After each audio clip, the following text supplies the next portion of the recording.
तर मित्रांनो, मराठी इंडस्ट्रीमधील राणादा म्हणजेच अभिनेता हार्दिक जोशी सध्या प्रचंड चर्चेत आलेले आहेत। त्यांनी नुकत्याच दिलेल्या एका मुलाखतीमुळे तुझ्या जीव रंगला मालिकेमुळे घराघरात पोहोचलेल्या हार्दिकने नुकतीच त्यांच्या बहिणीची भावूक आठवण शेअर केलेली आहे। हार्दिक यांनी नुकतीच एक मुलाखत दिली, त्यावेळी ते म्हणाले, काही वर्षापूर्वी हार्दिकच्या मोठ्या भावाच्या पत्नीचं आजारपणामुळे निधन झालं होतं। त्यावेळी हार्दिक हे जाऊबाई गावात या झी मराठी वाहिनीवरील शो मध्ये सूत्रसंचालन करत होते। त्यांच्या बहिणीने त्यांना केलेला सपोर्ट आणि अक्षयाने वहिनीच्या आजारपणात सांभाळलेले घर यावर ते बोललेले आहेत। हार्दिक म्हणालेत, माझ्या करिअरमध्ये मला सगळ्यात जास्त सपोर्ट घरातून माझ्या बहिणीने केला।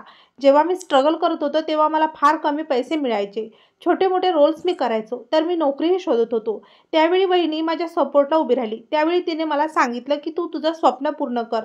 तिने सपोर्ट केला की तू स्ट्रगल कर, तुला नाही काही करायची ना नोकरी नको करूस, आम्ही आहोत सपोर्टला, यांच्यात तुला यश मिळेल। मला गुपचूप पैसे द्यायची, ती कधी शॉपिंगला गेली तर माझ्यासाठी कपडे घेणारच, ती खूप मोठा सपोर्ट सिस्टम होती। मी खरं तर जाऊबाई गावात हा कार्यक्रम सोडला होता।